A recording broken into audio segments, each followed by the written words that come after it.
Muito boa tarde, meus caros colegas da Board Academy, Board Club. Estamos aqui para mais um episódio do podcast, hoje com um convidado bastante especial. Para quem não me conhece, meu nome é Udo Girlich, eu sou membro aqui do Board Club, sou parceiro da Board Academy e hoje nós vamos falar com o nosso grande amigo, um dos instrutores do PFCC, o nosso amigo Alfredo Bottoni. Alfredo, seja muito bem-vindo e muito obrigado pela disponibilidade de estar aqui com a gente nessa tarde, né, para a gente conversar um pouquinho a seu respeito, a sua trajetória, a sua experiência. A gente quer muito compartilhar isso com os nossos colegas do Board Club, né, e principalmente pelo fato de você estar nos visitando aqui no Brasil. Eu sei que você mora nos Estados Unidos, então, mais uma vez, muito obrigado por estar aqui com a gente. Eu que agradeço fazer parte dessa comunidade extraordinária. Eu sou um fã, eu sempre falo que toda quarta-feira no Board Sirius é uma verdadeira aula de um MBA. Na verdade, até um doutorado, né? E eu que agradeço a oportunidade de estar aprendendo muito com todos vocês. E é um prazer estar aqui. Então, estou à disposição agora para o que for importante que eu possa responder às suas indagações aí. Muito legal, muito obrigado, Alfredo. Realmente, você tocou num ponto bastante interessante, né? Que o Board Series, se você que não acompanha o Board Series, siga as palavras do mestre Bottoni, porque realmente o Board Series ele traz uma quantidade de conhecimento, de informações muito grande, né? Nos siga nas redes sociais e participe, você não vai se arrepender, tem muita coisa bacana. Alfredo, então, começando o nosso bate-papo, eu acho que seria muito interessante a gente compartilhar com os nossos ouvintes aqui, da onde veio o Alfredo? Fala um pouco, né, da sua família, da sua formação, da onde você nasceu, compartilha um pouco isso com a gente. Nasci na Itália, minha família... Meu pai, minha mãe, eu e mais um irmão viemos para o Brasil em 1954.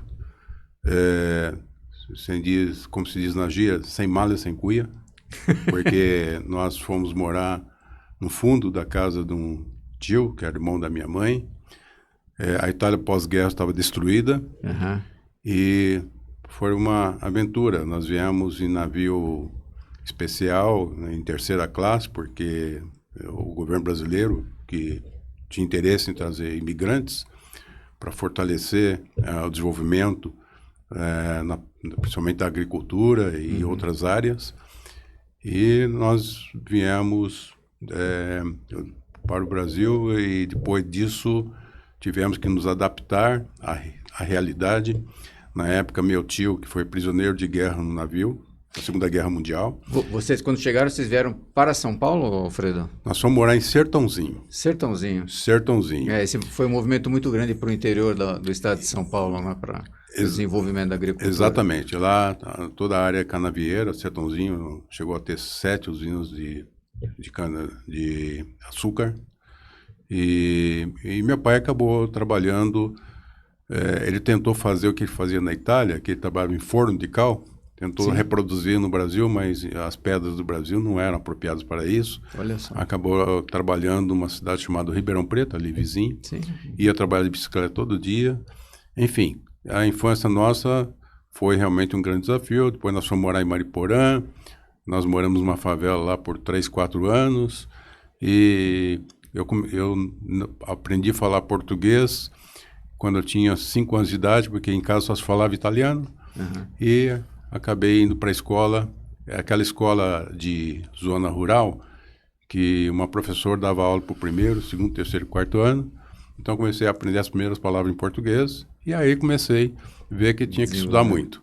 Legal. E comecei a trabalhar muito cedo, formalmente com 12 anos, mas antes disso já fiz alguns trabalhos, né, de até catar ferro velho para poder ter um dinheirinho na rua, para criança, vender doces, etc. Mas, enfim, trabalho e estudo. O primeiro emprego meu formal foi como ferreiro. Uma empresa que fazia moirões As estradas estavam sendo asfaltadas, então precisava fazer a proteção lateral das estradas. E eu, como menino, eu fazia por produção. E desde aquela época aprendi o seguinte: eu tinha que chegar cedo e queria competir, ver quem fazia mais. Eu queria fazer mais peça que todo mundo, e fazia. Né? Aí comecei, né, trabalhando, estudando, acabei fazendo 3 faculdades. Primeiro, Ciências Físicas e Biológicas. Meu sonho era ter feito engenharia, mas não tinha condições, porque eu precisava ajudar minha família. E fiz Ciências Físicas e Biológicas, depois Isso aqui já em São Paulo, Alfredo? Aí em Itu. Oi? As Ciências Físicas e Biológicas foi em Itu. Em Itu? Uma faculdade Nossa Senhora do Patrocínio, que era de freiras, bastante formal, muita disciplina, e foi muito legal. Eu tenho uma facilidade muito grande com matemática, física e química, então por isso que eu fiz essa opção na época. Interessante. Depois, eu acabei entrando na CESP, e quando eu terminei a faculdade, eu ia pedir demissão da CESP, aí no centro de treinamento precisava de um professor, que eles não tinham um professor formado, fui trabalhar no centro de treinamento, resolvi fazer matemática, especialização, que eu tinha muita curiosidade com computação, e o primeiro computador que chegou em Avaré na universidade lá, eu falei, poxa, preciso fazer matemática por causa de computação. Fiz matemática também. E entre uma faculdade e outra, fui dar aula de administração na faculdade de Botucatu, depois acabei sendo transferido para São Paulo e acabei fazendo direito. Quando assumi o RH, entendi que fazer direito ia me ajudar muito a alavancar a minha profissão, a minha carreira. Olha só, então, nós temos uma certa similaridade na nossa origem, porque a minha família também, ela veio para o Brasil, né? Sou descendente de alemães, então, só que o meu avô, ele veio antes da Primeira Guerra Mundial, da Segunda, desculpa, e né, estabeleceu residência, só que aqui em São Paulo mesmo, né? Sim. Então, essa questão da guerra foi bastante marcante para as nossas famílias. Foi, né? com certeza. Para nossa, né? Mas, enfim, tudo isso é muito aprendizagem, porque toda essa mudança, fazer um curso superior, depois você faz um outro, eu nunca parei, eu tenho necessidade de estar aprendendo coisas novas todos os dias. E até hoje continuo estudando. Depois acabei fazendo uma pós-graduação, uma especialização. Quando a CESP foi, antes de ser privatizada, eu era o head de RH da CESP, e nós começamos uma inovação que a gente não tinha pensado, porque a empresa de economia mista, parecia que lucro era uma coisa não muito trabalhada dentro da empresa. Então, junto com o presidente da empresa, que era, na época era um empresário que foi tocar a empresa, porque a ideia do governo era preparar a empresa para que ela fosse privatizada com bom ágio, que o governo ganharia um bom dinheiro para fazer projetos sociais. O André Matarazzo, que era o presidente, ele colocou um desafio para mim. Ele falou, olha, você tem que pegar aí e fazer um programa para preparar sucessores para essa empresa e para as empresas privadas. E nós montamos um programa, e foi interessante. Pegamos a USP e a Fundação Getúlio Vargas, que nós queríamos não só dar conteúdo, mas mostrar 2 linhas diferentes de pensamento. O desenvolvimento da diversidade que a gente fala hoje de pensamento e ideias, nós plantamos, foi em 1995. Eu não só coordenava o programa, juntamente com a minha equipe, como eu também fiz o programa, porque eu queria ver realmente se ia dar o resultado. E hoje nós temos muitos executivos no Brasil, no setor elétrico, que são resultado das 64 pessoas que nós preparamos. Que é uma coisa que eu acredito muito, plano de sucessão. Isso é fundamental para qualquer empresa que queira realmente ter sustentabilidade e progresso. Quer dizer, desde muito cedo, Alfredo, né, na sua trajetória profissional, você já vem trazendo o viés de conselheiro, né? Porque você falou, eu sempre gostei de aprender. Sim. E continuo aprendendo. Né? Então, isso é uma das características, né? Você que nos ouve e tem interesse em seguir trilhar essa carreira de conselheiro, né? A vida de um conselheiro é um lifelong learning, ou seja, você sempre está aprendendo. E a outra questão que você está abordando aqui agora também está muito relacionado com a trilha de conselheiro, que é justamente você preparar, né, da sustentabilidade para uma empresa através de preparação formação, né, de sucessores para os cargos mais importantes de uma empresa, né? Isso é uma coisa muito importante, principalmente em empresas familiares, né? Essa integração empresa-escola também é outra coisa que sempre nós demos foco. E é interessante o que eu presenciei e vivenciei na CESP. Quando eu entrei na empresa, foi por um concurso, foi em 1973. Quando eu fui para o treinamento, nós estávamos na época ainda vivendo a chamada ditadura. Sim. E as empresas acabaram sendo influenciadas por um autoritarismo. Então, naquela época, empregado, ele cumpria o que o chefe queria. E os valores da avaliação eram o empregado que era disciplinado, empregado que não tinha barba por fazer, cabelo cortado. E nós tínhamos uma unidade da empresa, né, que não vem a caso o nome da unidade, mas que o gerente, que era um gerente muito respeitado, mas ele era o seguinte: ninguém entrava na empresa se estivesse sem meia, se não tivesse com barba feita, descia do ônibus. Então, quando começou a abertura no Brasil, isso foi uma sacada muito grande de uma pessoa que foi muito importante na minha carreira, que é o Walter Pasqualic. Ele falou: nós precisamos mudar o mindset dessas pessoas, porque eles continuam mandando. E ele tem que aprender que eles têm cabeças pensantes. Então, também fui desafiado a montar um programa juntamente com a equipe para mudar o mindset das pessoas, para ter uma gerência participativa, porque a gerência era vertical, de cima para baixo. Então, não tinha feedback, as pessoas não tinham feedback, então nós pegamos todas as chefias intermediárias e demos um treinamento de 3 semanas sobre aspectos de administração, mas também sobre aspecto de relacionamento. E eu fui responsável, além de ser coordenador do curso, eu era responsável por uma disciplina de relações do trabalho. Como é que as chefias tinham que relacionar com as pessoas, como é que abstrair delas, como é que fazer com que elas tivessem orgulho da empresa e sentissem que elas faziam parte daquele esquema. Então, tudo isso, eu sempre gostei de projetos que me trouxessem um desafio e pudesse modificar a coisa para melhor. Você tocou num ponto muito importante, Alfredo, porque ainda hoje, né, nós nos debatemos com a questão de mindset. Sim. Mudança, né, atualização de mindset, vamos colocar nessas palavras. Por quê?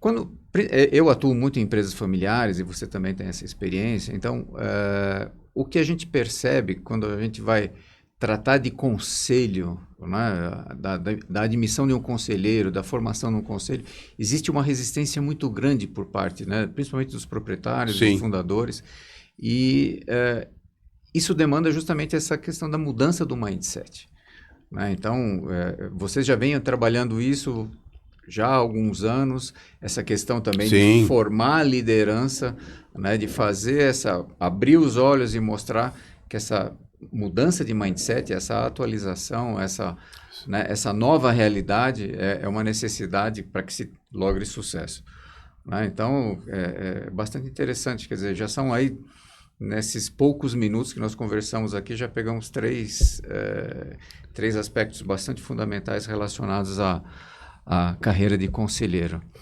Então, e isso foi tudo dentro da CESP, é isso, Alfredo?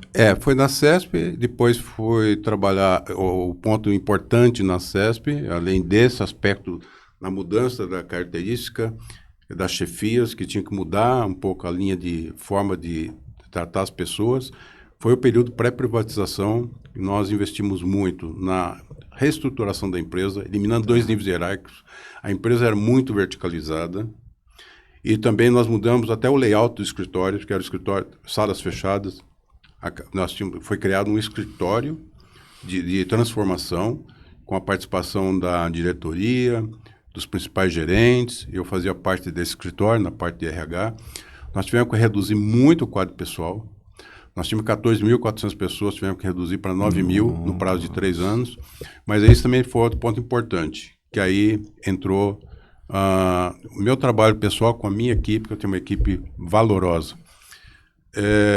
O Odair Matarazzo até um dia falou para mim: poxa vida, se eu fizesse tudo que eu pensei em fazer aqui, sem te ouvir, nós íamos cometer um caos aqui dentro. Porque ele veio, precisamos reestruturar. Eu falei: olha, vamos fazer o seguinte, Você me dê permissão de apresentar para você uma proposta. Fizemos uma proposta, não só ele, como também os diretores aprovaram, comungaram conosco a preocupação de tratar as pessoas decentemente. Porque eu sempre falo o seguinte, trate bem quem está saindo, porque quem fica vai saber que vai ser tratado da mesma forma. Se trata mal quem sai, a pessoa que está na empresa, na primeira oportunidade, vai embora, porque vai falar, vou ser tratado da mesma forma. Olha só.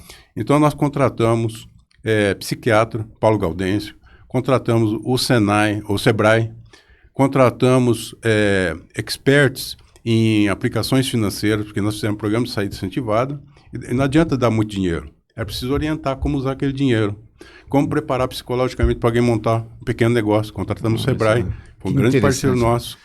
Então, nós fizemos um programa de transformação sem causar grandes traumas. Nós primeiro pegamos, vamos fazer um incentivo à aposentadoria. Muitas pessoas tinham direito à aposentadoria. Depois vamos fazer saída incentivada. Mas assim, tudo com muito critério, com muito estudo e com muito humanismo.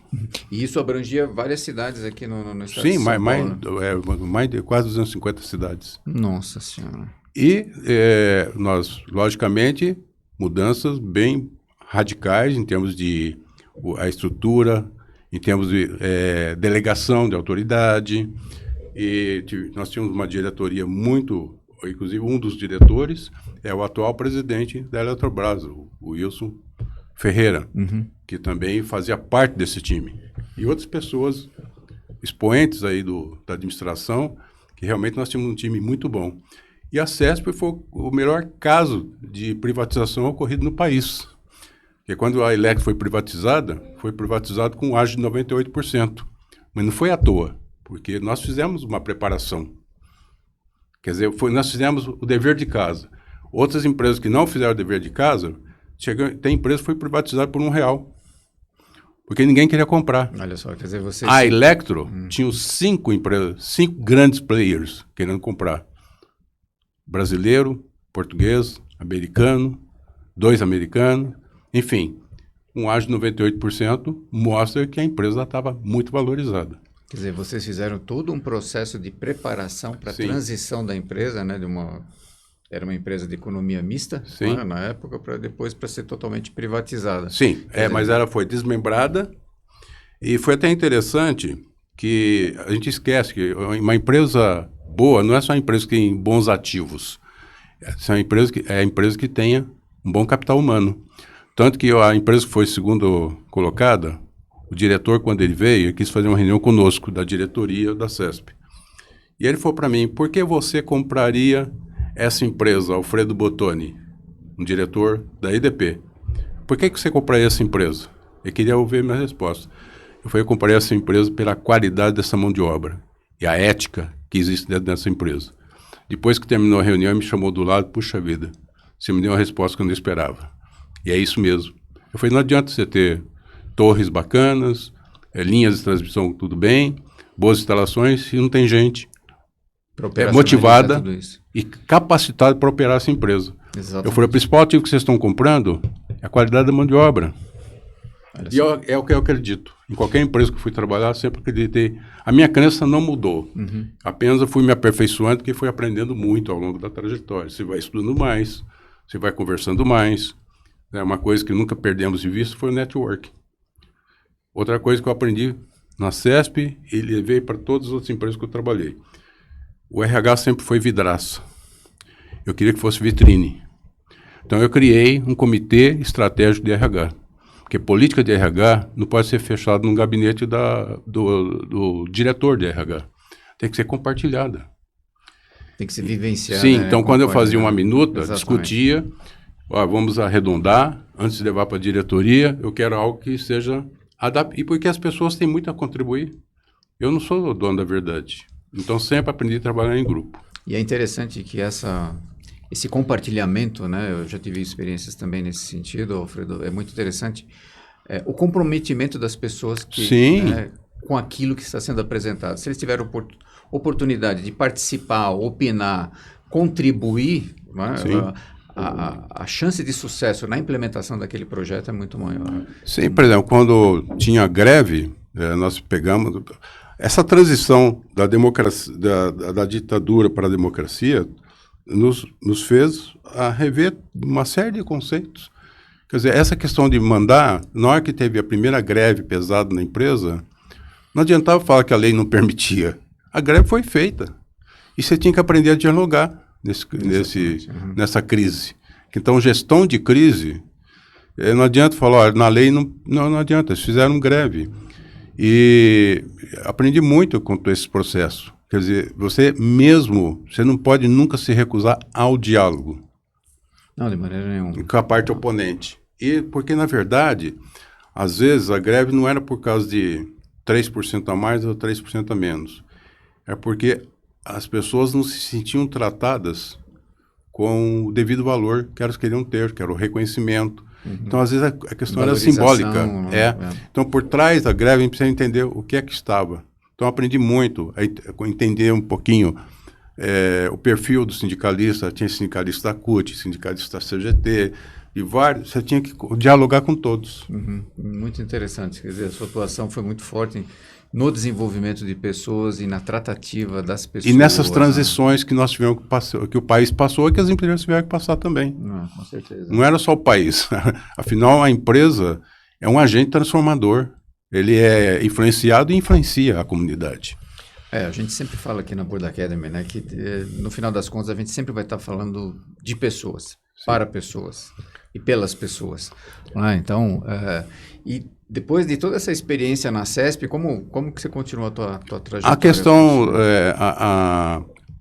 a Electro, pegar uma empresa americana que eu não tinha tido nenhuma experiência até então, era 100% americana, você aprende assim, a questão da objetividade das coisas, da valorização do treinamento, e eram obcecados também pela questão que na CESP, felizmente, já éramos, mas eles eram até mais a questão da segurança no trabalho. Olha só. Isso era uma coisa que era implacável, tanto que nós tivemos um acidente fatal, e eu vi assim, o protocolo para tratar um acidente fatal deles era muito severo. Era uma coisa que eles não aceitavam. Para eles, assim, ter uma morte dentro do ambiente de trabalho é uma coisa que não se deve aceitar e que as pessoas têm que estar inconformadas com isso. Era um fato gravíssimo. Exatamente. E tanto que até acabou vindo uma autoridade lá da empresa, lá dos Estados Unidos, para entender o que tinha acontecido com aquele acidente fatal. Então, nós começamos a dar muito mais foco ainda para a questão da segurança. Então, a empresa americana me trouxe muito ensinamento. Eu tive a oportunidade de fazer uma reunião, um offsite nos Estados Unidos, onde nós ficamos 3 dias concentrados para a gente poder se adaptar àquela empresa, como é que era a cultura da empresa. E uma coisa também que eles valorizavam muito, que hoje eu até coloco na minha aula do PFCC, a questão que a gente às vezes negligencia. A empresa não pode ser passiva na questão regulatória. Você tem que ser um agente ativo. Se você é afetado, você não pode apenas aceitar. Você tem que pegar ou o seu sindicato patronal, ou pega a associação, por exemplo, a BRAD, que é a associação. Eles faziam, os nossos advogados, irem até os Estados Unidos para serem treinados de como questionar. Isso que a gente fala muito do conselheiro. Olha só. O quarto elemento, já a gente chega nos 10. Olha, como saber fazer perguntas também. Sim, isso era fundamental. Quando você vai participar de um debate sobre uma nova regulamentação, você tem que saber fazer as perguntas. E eles treinavam as pessoas a fazer essas perguntas. Porque eles viam o seguinte, como é que você faz uma regulamentação? Tem que saber fazer as perguntas, saber olhar o contexto. Então, a empresa americana, em termos de condução, ela se preocupa muito com o resultado. Ela não se preocupa muito com os processos, diferente da empresa francesa, que depois eu fui trabalhar. A empresa francesa se preocupa muito, mas a empresa americana quer resultado. Eu lembro que uma reunião uma vez com o CEO da empresa, uma reunião com vários gerentes, um gerente falou, fulano, se dirigindo ao presidente da empresa. Poxa, nós tivemos uma grande oportunidade num evento que teve lá no Peru, que a gente devia ter participado. Eu nunca esqueci dessa resposta. Ele virou para essa pessoa e falou, como assim? Por que você não foi? Porque eu acho que eu tinha que ter autorização. Você tinha verbo no seu orçamento? A resposta dele foi sim. Então você não foi porque você não quis. Você tem que ter a liberdade de fazer as coisas, você é responsável por aquilo que você faz. Você não devia estar trazendo problema agora, você devia ter trazido para cá, para essa fórum, o que você aprendeu lá, e não o que você deixou de aprender. Olha, eu nunca mais esqueci dessa resposta. Eu falo assim, realmente, uma coisa que eles fazem muito boa é a delegação de autoridade. Da autonomia. Da autonomia, exatamente. Que bacana. Eu vivendo nos Estados Unidos, eu vejo isso muito presente, desde um restaurante, qualquer lugar que você vai. Não tem muita chefia, porque cada um sabe. O espaço dele não é um espaço restrito, é um espaço amplo, mas ele tem responsabilidade. Esse é um ponto extremamente importante, né, Alfredo? Porque se você demanda por resultado, se uma empresa demanda por resultado, você tem que preparar, deixar bastante claro, primeiro, o que você quer, que resultado você quer, sim, né? E qualificar as pessoas para isso. Em suma, eles investem pesadamente na qualificação da sua mão de obra, né? No entendimento da cultura da empresa, como que a empresa funciona, e o que se espera daquele profissional. Então, o resultado fica...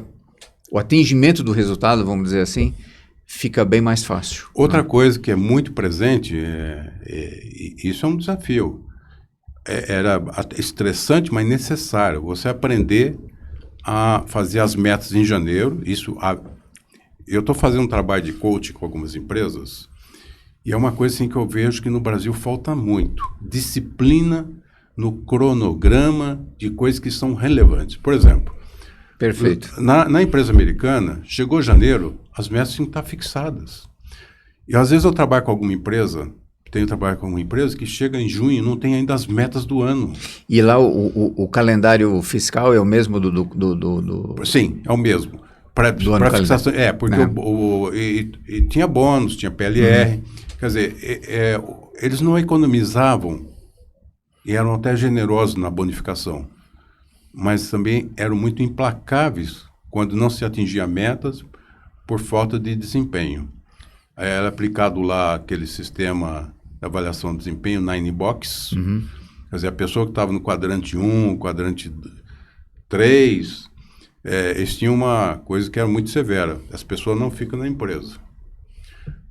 E aí foi interessante que eu acabei negociando, porque eu achava que o sistema era muito, muito cruel às vezes, porque eles queriam, por exemplo, no 9box, eles não aceitavam que todos estivessem centralizados nos melhores, nas melhores performances, que eles não acreditavam nisso. Eles falavam, tem que enquadrar alguém no quadrante 1. Tem gente que não... Então, ela chamava curva forçada. Aí um dia até eu fiz uma discussão. Eu falei, olha, fulano, com o vice-presidente americano. Eu falei, eu vou te dar um exemplo. Se você pegar o time do Brasil, o time de Zâmbia, talvez o time de Zâmbia você tenha, por desconhecimento mesmo do futebol. Hoje não, hoje acho que todo mundo está muito bem evoluído, né? Não chega a ser igual ao Brasil, mas está evoluído. Eu falei, o Brasil pode ter 11 Pelés. Eu não quero dispensar 2, porque eles queriam que 20% fosse o turnover. Tá. Aí nós negociamos o seguinte, para quem estiver no quadrante 1, vai ter 30 dias para se reposicionar. Se fosse questão ética, você muda a pessoa de imediato. Mas se não é problema ético, problema de desempenho, dá um prazo curto, com metas bem definidas, e eles aceitaram a proposta.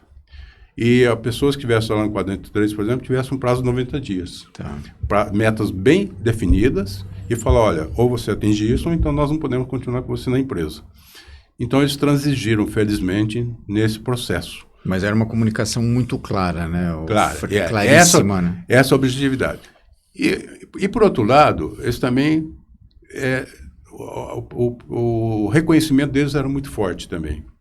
Por exemplo, quando se conseguia um bom êxito, fazia uma festa, até colocar um sino lá dentro do escritório.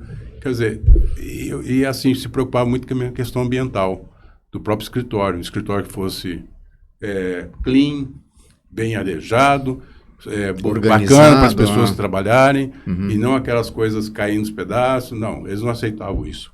O elevado padrão que o americano usa é muito bacana, deixa a pessoa confortável. E também o tratamento com as pessoas, eles também exigiam que as chefias tratassem bem as pessoas. E o reconhecimento, né? Você mencionou Sim, de festas, sim, comemorações, então, quer dizer... E aí veio a crise da Enro, né? Quebrou a Enro e foi muito interessante também a agilidade de se administrar a crise. Porque eu estava até no carro, um dia que eu vi a quebra da Enro, cheguei no escritório, todos nós ficamos muito, muito preocupados. A Enro quebrou, foi a maior quebra do mundo. Sim. E aí os credores imediatamente pegaram um avião, três credores, foram até o Brasil, reuniu com a nossa diretoria. Nós fizemos um plano, primeiro, comunicação transparente e frequente, a área de comunicação estava comigo, todo dia nós estávamos na mídia, comunicando o que estava acontecendo e que providências estava tomando. Tive também que chamar os sindicatos. Aí isso que é importante. Quando a matéria que eu falo em relacionamento, eu tinha um bom relacionamento com o sindicato. Se não tivesse, a crise teria sido pior em relação aos sindicatos. Quer dizer, iam fomentar os empregados a fazer greve, uma série de coisas. Chamei e falei, gente, nós temos que enfrentar esse desafio. Então, nós temos que manter os nossos clientes bem atendidos. Porque a gente não pode esquecer que quem paga o salário nosso é o cliente. Mas só para entender todo esse contexto, a empresa que você estava, então, era a CESP, que foi vendida para a Electro, é isso? Não, aí já era, não tinha mais nada a ver com a CESP. Tá. Era 100% da Enro. Capital 100% americano. Ok. Né? Já tinha feito virada a chave já. Já, virada a chave. E realmente nós tivemos uma repercussão recebemos uma série de fax no dia seguinte dos bancos, ninguém mais querendo dar dinheiro, etc. Nós tivemos também um diretor financeiro brilhante, que foi o Britaldo, que ele conseguiu administrar esse relacionamento com os bancos, embora os bancos fecharam, mas ele também conseguiu arrumar uma forma. Nós tínhamos que garantir o quê, em primeiro lugar? Folha de pagamento. Os credores nos deram sustentação, apoiaram o nosso plano, aí pediu para fazer um plano para mim, como RH, eu era diretor de RH e administração. Tá. Fizemos um plano de retenção das pessoas que nós não podíamos perder de jeito nenhum. Não, a diretoria se reuniu, nós elegemos 100 pessoas. Olha, essas pessoas, a importância do talento. Tá. Aquelas pessoas que eram identificadas como talentosas e imprescindíveis para o desempenho da empresa, nós fizemos um plano para elas. Demos lá 12 salários, depois de 2 anos. Só perdemos uma pessoa, que além disso, nós mantivemos essas pessoas conectadas com a empresa. Em processo decisório, uma série de coisas. E com os empregados, os sindicatos falaram, tudo bem, mas o que vocês vão dar? Nós vamos fazer um PLR especial. E demos. Se as metas forem mantidas no mesmo padrão que era feito antes, porque nós não queremos o cliente desligado, nós queremos o cliente bem atendido, nós colocamos indicadores e nós demos um PLR especial. E, importante, os empregados até superaram a meta. Olha só. Então, é o seguinte, relacionamento também é muito importante. Foi outra coisa que eu aprendi na minha carreira, relacionamento. E aí superamos essa crise, aí depois disso, a Red Hunter acabou me procurando para assumir um processo que a IDF estava fazendo, porque a IDF ela era uma das 5 empresas que era sócio da Light. Tá. Só que lá a Light estava caindo num problema muito sério de relacionamento com o sindicato, com os empregados, porque os acionistas não se entendiam. A IDF resolveu comprar 100% da empresa, aí quis fazer uma transformação na diretoria e queriam alguém com experiência no Brasil, porque o diretor de recursos humanos era francês, mas não estava acostumado com a cultura brasileira. Aí contrataram um headhunter, chegaram alguns candidatos, entre eles eu fui um candidato, e aí me entrevistaram. Eu estava inclusive no Canadá quando eu fui entrevistado, foi a primeira entrevista que eu fiz online. Online. Olha só. E aí eles quiseram continuar o processo, eu acabei aceitando o convite para ser diretor executivo lá, não só de RH. Isso era que ano, mais ou menos? Foi em 2003. 2003, tá. Em março eu estava no Canadá fazendo um curso de inglês, porque esse foi um problema na minha carreira. eu demorei muito tempo para estudar inglês, porque eu acabei focando muito em conteúdo e não em línguas. Aí, quando eu saí do RH da Electro, eles queriam que eu tomasse conta da América do Sul. Até porque quando a Enro quebrou, eu acabei realmente me envolvendo com toda a América do Sul. Mas aí, então nós queremos que você vá fazer um curso de inglês. Eu acabei indo para o Canadá, fiquei um mês lá. E nesse período o Red Hunter acabou me achando lá, né? Então aí fui trabalhar numa empresa francesa. Olha só. Mas não tem problema porque a EDF tinha como política, em reuniões internacionais, usar o inglês. Né? E o inglês deles, eles também nunca foram muito exigentes. Então eu fiquei só um mês, aprendi o básico para poder me virar. Tá. E acabei indo para a EDF, que o desafio lá, e foi interessante o contrato com a EDF. O primeiro ponto que eles pediram era melhorar o relacionamento da diretoria com os empregados e com os sindicatos. Olha só. Porque foi um perfil que eles tentaram buscar. E como eles tinham informação que eu tinha um bom relacionamento com os sindicatos, isso acho que teve um peso para eu acabar indo para lá. Gente, quinto elemento, relacionamento. É o que a gente sempre fala. Sim. Board Series, no PFCC, no Board Starter, no CNP, no Lean Governance, relacionamento. Então aqui nós já abordamos, né, 5 elementos da trilha do conselheiro. E veja a importância disso. Aonde levou Alfredo Bottoni. Sim, é o soft skill que a gente fala que é necessário para o conselheiro. Perfeito. E para qualquer cargo executivo. Né? Só abrindo um parênteses, uma coisa que eu sempre defini em todas as empresas que eu trabalhei, o desenvolvimento das chefias intermediárias. Não adianta desenvolver a cúpula. Quem está ali no dia a dia precisa ser treinado. Que faz acontecer. Exatamente, que é o relacionamento com as equipes. Porque o empregado não deixa a empresa, ele deixa o chefe dele. Né? Quando pega aquele chefe truculento, aquele que não sabe mandar, aquele que não envolve, que não motiva, o empregado vai embora da empresa. Então, isso não sou eu que digo, outras pessoas dizem a mesma coisa. O empregado deixa a chefia e não a empresa. A empresa, às vezes, é muito boa, mas uma chefia, que eu chamo, aquela chefia local, ela não está preparada para relacionar com as pessoas, tirar o máximo das pessoas. Tem até uma coisa que eu coloquei na última apresentação do curso PFCC, que é uma fala do Jordan, como é que é o nome dele? Do jogador de basquete? Não. Daquele psiquiatra canadense. Agora Peterson, Jordan Peterson. Que ele fala o seguinte, e essa é uma coisa que agora estou levando, e sempre é uma mensagem muito atual, mas que, olhando para trás, sempre deveria ter sido aplicada. Você não pode se conformar, você não deve aceitar que alguém faça menos daquilo que ela pode. Seja filho, seja pessoa do seu relacionamento mais íntimo, e seja empregado. E eu extrapolei isso para empregado. Se o empregado ele tem condições de produzir 100, produz 70, você não pode se conformar com isso. E nem ele mesmo pode se conformar porque está se desvalorizando. Então, a empresa só vai alcançar alta performance se nós investirmos no potencial que as pessoas têm e não aceitar que ela desenvolva muito menos daquilo que elas podem fazer. Até para se valorizar essas pessoas. Não, com certeza, isso faz parte do desenvolvimento, né? E se precisa de alguma coisa, fica aí aquela questão da habilidade de se detectar isso, né? De fazer os devidos assessment e desenvolver e treinar, capacitar a pessoa naquilo, então, aqueles eventuais gaps que ela vem a ter. Então, na Light, acho que um papel, aí foi uma contribuição pessoal, foi acalmar um pouco esse relacionamento. Ainda tiveram greves, mas as greves... O presidente do sindicato lá, o Maguinho, fala, a gente vai ter que... Eu falei, olha, tudo bem, vamos estabelecer, então, fazer um pacto. Como é que vai ser a greve?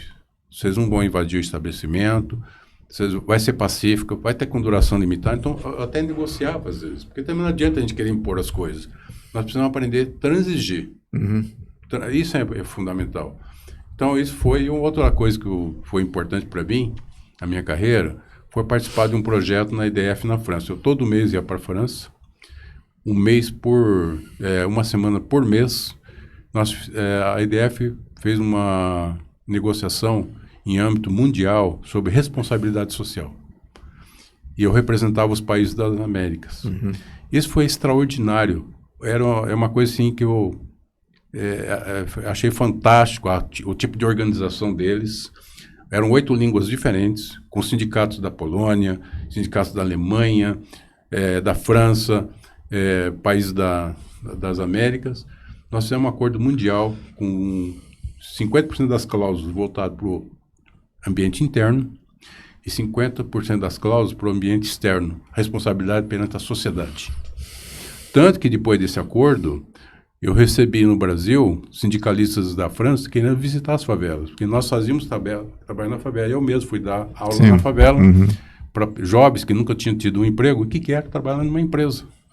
Porque a empresa vai muito além das 4 paredes dela. Sim, ela extrapola os seus limites. Ela tem responsabilidade com a sociedade, com os clientes, onde ela convive. E se você tem uma boa convivência com o vizinho, e às vezes nós tínhamos vizinhos bem hostis, né, em determinados ambientes, sim, mas você tinha que aprender. Tem que conviver com eles. E aprendemos muita coisa, sabe? Conhecimento dessas culturas diferentes, como nós tínhamos que tratar dessas questões relevantes da humanidade com relação ao tratamento dessas condições menos favoráveis de clientes, etc. Foi um grande aprendizado. Quer dizer, faz parte também aí, né, seriam aí já os primórdios do ESG, né? Enfim, sim. Cuidado do meio ambiente, essa responsabilidade, essa 2015, consciência social e ambiental. Né? Em 2015, eu fiz um paper e fui chamado para dar uma palestra na conferência na Dinamarca. E eu abordei o tema, como que o RH pode influenciar na responsabilidade social trabalhando com os empregados, com as famílias dos empregados. E eu fui dar uma palestra na Dinamarca, numa conferência internacional sobre sustentabilidade, que são os primórdios do ESG. Exatamente. No começo, a gente tinha um outro nome para isso que se chamava sustentabilidade, né? Sim, que tinha o tripé, né? Exatamente. Social, financeiro e o ambiental, e que agora vem evoluindo e tomando cada vez mais corpo, né? E se solidificando se consolidando cada vez mais na consciência das empresas, né, no caminho dessas 3 vertentes extremamente importantes para o desenvolvimento. Né? Então a Light também é outra coisa, tanto na Electro quanto na Light, além do aspecto humano, as grandes transformações com tecnologia, nós passamos pela bug do milênio na Electro, depois implantando o SAP, a Informática estava comigo na Light. Nós fizemos uma transformação radical no sistema de faturamento e arrecadação, foi um mega projeto, também tínhamos uma equipe briosa lá, enfim, tudo isso foram grandes desafios que eu assim eu não me acostumo com rotinas, coisas pequenas do dia a dia. Eu entendo eu defendo muito que as coisas que são rotineiras devem ser automatizadas e que as cabeças pensantes têm que estar voltadas realmente para olhar para frente. Ter um olhar mais estratégico. Exatamente. Excelente, muito bom. E você ficou nessa empresa até a venda da Light, né? Tá. Aí eu acabei indo para morar uns 4 meses quase na França. Tá. Eu quis fazer uma imersão na EDF, fui conhecer o trabalho de campo, ia ver o trabalho como é que era feito na parte de gás. Até assim me chamava muita atenção que tinha às vezes 2 operários fazendo trabalho e tinha muita gente tomando conta, porque era a questão da segurança, a questão da proteção da rua, do perímetro. Assim, eu quis conhecer um pouco o trabalho. Tudo para mim é aprendizagem. E assim também eu fiquei muito chocado que quando eu estava lá teve uma greve, porque eles decidiram vender 20% das ações, e uma coisa que no Brasil a gente conseguia ter uma mentalidade diferente, que chefe não participa de greve, ele veste a camisa da empresa, mas lá eles estavam num momento de transformação, tinha chefe lá na frente da greve, e eu vivi esse período lá que assim, eu falei, puxa vida, então tudo isso é material de análise de estudo, né? E aprendizado, né? Aprendizado. Certeza, né? Principalmente. E aí aproveitei e fui fazer o INSEAD, que foi também uma grande alavanca na minha carreira. E conheci um grupo de executivos brasileiros. Sim. Eu fiz uma parte na Dom Cabral, no Brasil, e a outra parte no INSEAD, que é uma universidade extraordinária. Excelente. Professores maravilhosos. Inclusive tinha a Betânia Tanuri, acabou dando aula lá para nós também. Olha só. E, enfim, eu tinha que aproveitar. Eu fiz um sabático, aí quando eu voltei para o Brasil, tinha 2 headhunters, um de uma empresa e de outra, querendo que eu participasse do processo. E na mesma semana decidiram que eu era a pessoa escolhida, mas eu optei pela Marfrig por uma razão. A Marfrig tinha feito o IPO. Eu tive uma entrevista que foi decisiva com o Antônio Maciel num sábado, que ele conversou comigo e falou, poxa, a gente está precisando de uma pessoa, eles tinham acabado de fazer o IPO, nós precisamos de uma pessoa com o seu perfil, porque lá precisa reestruturar toda a parte de RH, porque é uma empresa agora que abriu capital, precisa ter políticas, etc. Você tem um grande desafio pela frente, mas vai ser muito bom para você transmitir o que você sabe e você também aprender um segmento diferente que é o setor elétrico. Acabei aceitando o desafio, fui trabalhar na Marfrig. Em 90 dias eu tinha um código ético implantado, eles ficaram bem satisfeitos com o resultado, porque eu achei que primeiro tinha que definir bem a missão, visão, os valores da empresa, enfim. Então acabamos implantando o código ético, e em função disso acabei visitando alguns países, que eram chaves na estrutura da empresa, né, que tinham comprado... Em 3 anos que eu fiquei lá, eles fizeram 40 aquisições. Nossa Senhora. É uma coisa assim, que eu passava... E aquisição... Data room, eu passava noite, às vezes, no Data room. Porque quando você comprava uma grande empresa, quando comprava esse área, eu tinha que examinar, ver quais eram os eventuais riscos, né, daquela aquisição. E eu passei por um processo desse, Alfredo, e é extremamente delicado um processo desse, porque... aquisições, você começa a misturar culturas empresariais. Sim, mas essa foi a... Né? Mas é um grande desafio que você consiga fazer a consolidação e a integração das pessoas. Esse é um ponto chave, que quando você tem um processo tão dinâmico quanto esse. E a preocupação do Código foi exatamente isso, pelo menos eu tinha uma estrutura. Tanto que quando eu fui na Irlanda, da Irlanda do Norte, eles me questionaram muito, mas vocês são uma empresa brasileira? Eu falei, não tem problema. Os valores, eles são universais, integridade, tal. Eu tive que dialogar muito, porque era uma coisa assim, para eles, nova, uma empresa brasileira vindo aqui, acionista, mas o Marcos Molina, presidente da Marfrig, ele tinha uma cabeça muito boa. Quando ele comprava uma empresa, ele pegava o CEO daquela empresa que ele comprava e mantinha durante um período na empresa. Tá. E com isso, facilitava o processo de aculturação. Olha só. E o Código Ético também teve um papel fundamental nisso tudo. Por isso que a primeira proposta que eu fiz, quando cheguei lá, foi, vamos fazer um Código Ético? Falei, pode fazer. Foi, você me dá 60 dias. Em 90 dias estava implantado, inclusive, pegamos o âncora, que é da TV Record atual, eu fiz um roteiro e ele gravou um vídeo. E o vídeo tinha tradução para várias línguas, para implantar o Código Ético igual no mundo inteiro.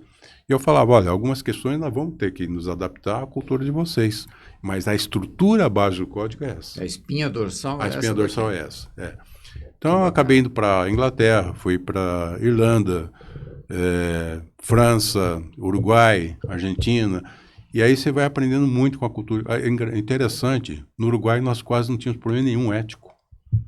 Me chamava muita atenção isso. Mesmo? Sim.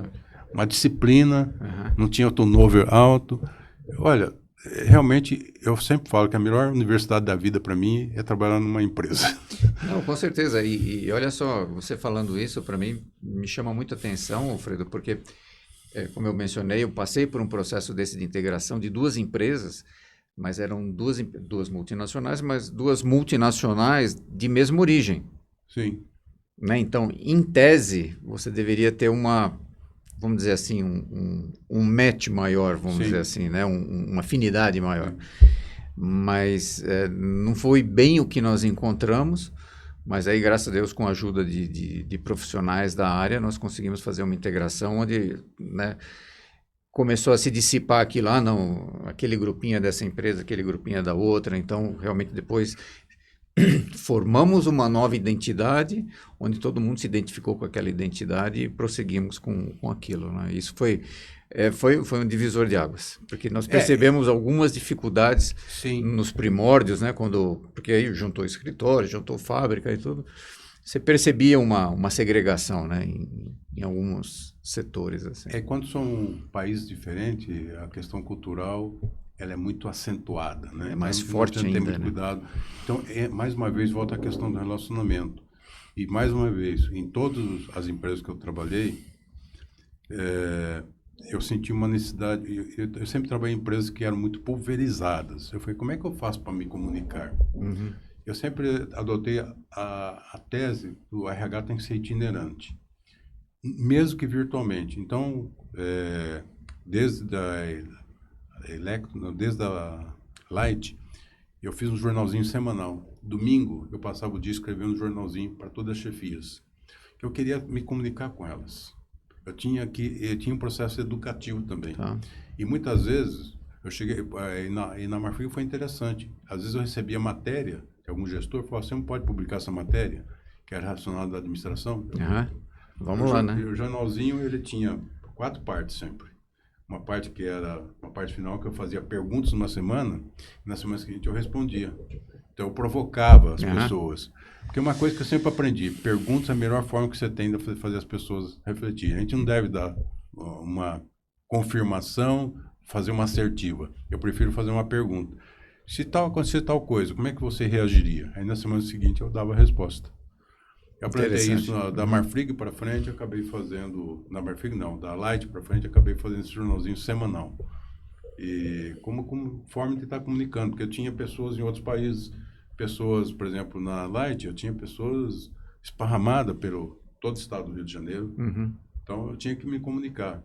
Uma coisa que sempre me preocupou muito é o RH se comunicar bem. Como é que você faz para chegar em por exemplo, em todas essas unidades? Quando tinha né? negociação coletiva, eu criava um boletim extraordinário com todas as chefias, só para saber passo a passo, para eles não ficarem sabendo pelo jornal. E para os empregados também tinha uma linha, mas uma linha mais soft. E para as chefias, uma coisa muito mais assim, olha, nós estamos com dificuldade nisso. Então, comunicação... É tudo. Leva a quê? Relacionamento. Isso é um outro... Relacionamento é um bom processo de comunicação. Esse é um outro ponto extremamente importante, bastante discutido, né? Que é como se comunicar adequadamente com todos os níveis em uma empresa. Né? Como que você transmite as mensagens, como que você aproxima as pessoas, como que você, né, comunica os feitos que você fez, principalmente hoje em dia, né? Com essa questão do propósito das empresas está cada vez mais sendo valorizado. Né? Existem até estudos que mostram claramente que aquelas empresas que têm um propósito claro, que ele é vivenciado e que ele é comunicado, né, essas empresas têm um valuation maior. Então, e aí entra esse aspecto de como transmitir tudo isso adequadamente para as pessoas, né, que é outro aspecto extremamente importante. E estando na Marfrig, a Marfrig foi um negócio muito bacana na minha carreira, porque eu tinha trabalhado em construção civil, tinha trabalhado no magistério, mas eu não tinha trabalhado numa empresa de alimentos. E uma empresa que tinha um turnover muito alto. Nós chegamos a ter 95 mil empregados no mundo todo. Nossa. No Brasil, nós tínhamos um turnover muito alto. 95 mil? 95 mil. E eu tinha que ter política. Então, o desafio, o Antônio Maciel falou, não, você tem que agregar tudo isso, pegar essas culturas diferentes, uniformizar isso aí. O Marcos Monino me deu todo o apoio. Foi uma pessoa também que eu tenho muita admiração. É uma pessoa muito interessante, porque ele não sabe escrever as coisas. Aquilo que ele falava, ele cumpria, sabe? Uma conduta ética extraordinária. E aí, o bichinho da energia mordeu novamente. O Red Hunt me procurou, olha, tem uma empresa grande em Campinas, o maior grupo nacional, não sei o quê. Eu não posso falar qual empresa que é, mas que está precisando de uma pessoa de RH e você tem um perfil. Aí eu virei para a Red Hunt e falei, você está falando da CPFL? Ela ficou vermelha, falou, não podia ter falado. Eu falei, mas pela descrição que você deu, eu conheço o setor elétrico, eu conheço razoavelmente. Aí um dia encontrei o Wilson Ferreira num evento, foi até interessante, eu estava com o Marco Molino, o Wilson Ferreira estava você foi chamado? Foi. É para valer? Foi, depende, podemos conversar. Aí eu fui conversar com ele, o Wilson já tinha trabalhado com ele na CESP, ele fazia parte, né, a gente estava na mesma diretoria. Ele falou, olha, ele quis saber o que eu tinha feito na vida, né, depois que a gente se desencontrou. Ele falou, não, quero sim, então nós vamos fechar. Aí acabei entregando o pedido de demissão para o Marcos Molina. Para mim foi muito difícil. No primeiro dia que eu entreguei, ele rasgou a carta e falou, você não vai sair. Aí conversei com ele, ele foi muito gentil. Ele falou, não, então eu quero que você fique mais um tempo. Fiquei mais 70 dias. Olha só. O Wilson Ferreira falou, não, fica lá tranquilo. E o Wilson Ferreira é um grande professor, né? Como é um executivo, o cara é um engenheiro bastante metódico, bastante duro, mas que se aprende muito com ele, porque em termos de processo, ele é implacável, ele é perfeccionista, e tudo isso para mim, às vezes eu prefiro ter isso do que mais um curso. Acabei fazendo, sim, depois fui para os Estados Unidos, eu fiz um doutorado, fiz um curso também na universidade sobre especialização em RH em 3 anos, de 3 anos que eu fiz especialização, mas assim, em cada empresa você tem muita coisa para aprender. Sempre tem uma Eu sempre tive equipes, eu sempre escolhi a dedo pessoas para trabalharem, pessoas valiosas, eu aprendi muito com as equipes que eu formava, e eu tenho muita gratidão por todas as pessoas que me ensinaram demais. No caso também, eu tenho a minha esposa, que é uma grande profissional, é uma cabeça diferenciada, que também sempre me dá alguns toques muito bons. E, enfim, isso é extremamente importante. A vida é uma escola. Nossa, Alfredo, eu estou aqui, né, imaginando todas essas experiências que você pelas quais você passou, né? Você falou muito de RH, mas eu percebi que a tua experiência ela é abrangente, né? No sentido mais amplo de uma empresa, mesmo, de uma instituição. É governança. O RH né? tem que ser parte da governança. Então, isso tem um match perfeito com a questão de conselheiros, né? Nossa, parabéns pela sua trajetória, pelos resultados que você obteve até então. É uma satisfação tê-lo aqui conosco no PFCC, com certeza.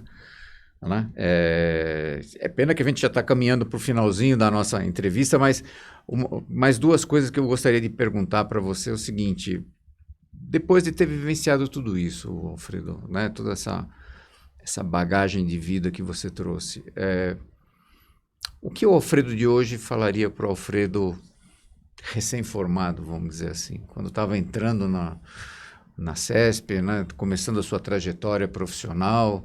Você teria algum conselho para dar, algum alerta, enfim?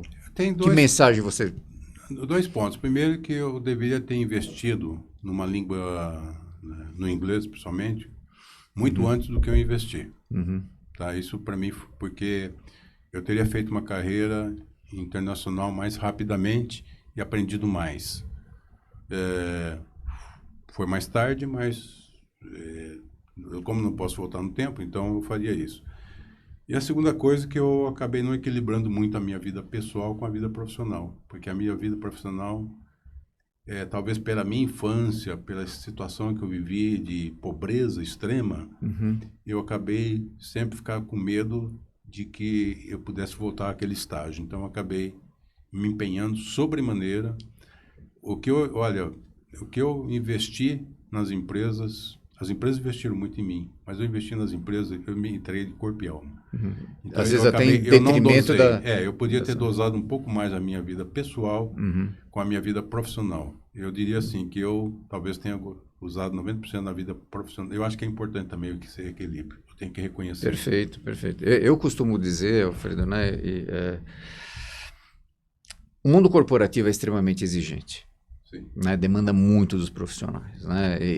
Para mim, eu tenho 3 pilares que eu procuro equilibrar justamente nesse ponto que você tocou, né? Que é a minha vida profissional, a minha vida familiar, né?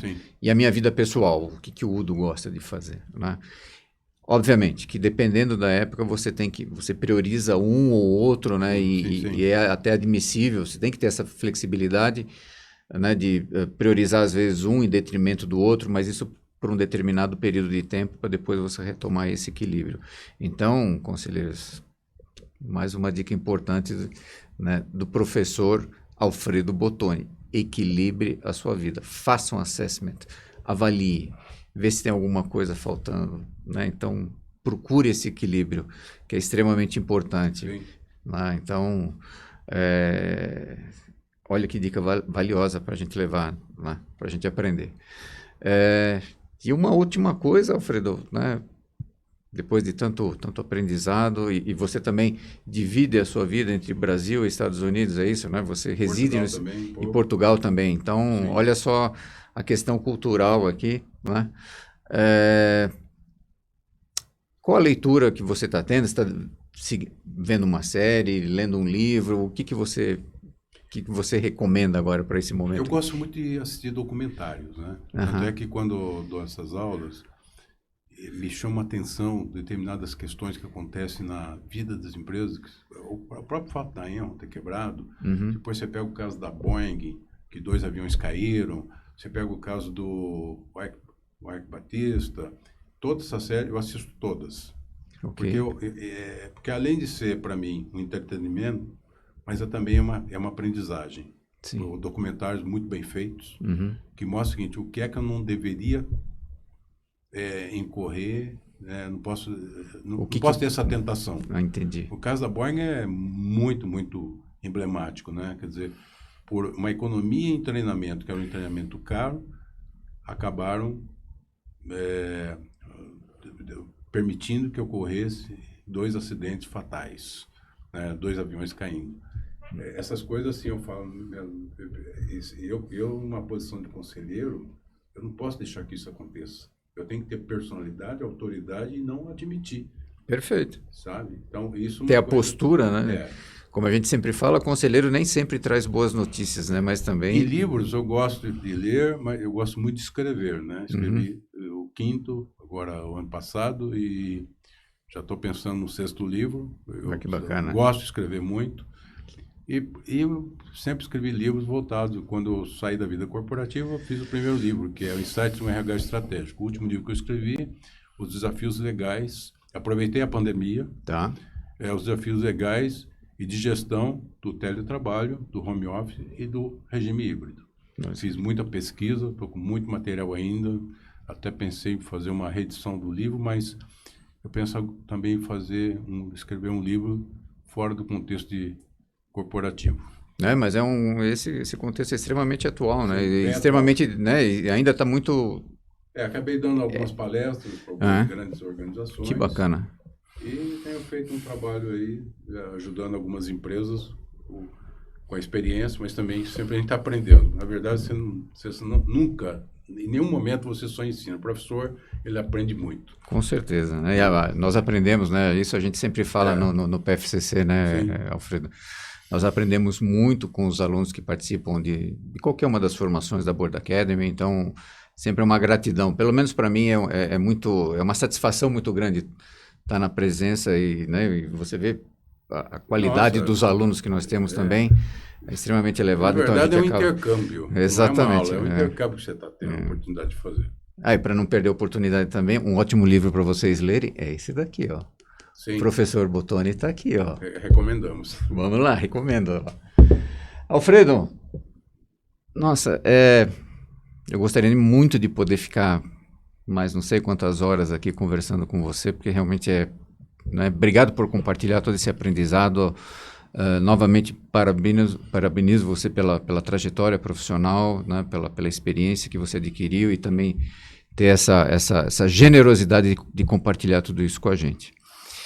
Então, para vocês, colegas do Board Club, que gostaram dessa edição, com o professor Alfredo Bottoni, por favor, vá lá no sininho, marque lá para você ver seguir a Board Academy, deixe o seu like. E, Alfredo, eu, em nome da Board Academy, eu já deixo aqui os nossos mais sinceros agradecimentos por essa oportunidade que a gente teve. E aí, então, se você tem as considerações finais aí para fazer, antes da gente encerrar o nosso capítulo. Reitero meu agradecimento e eu sempre digo o seguinte, nunca perca a oportunidade de relacionamento, de network, de autodesenvolvimento.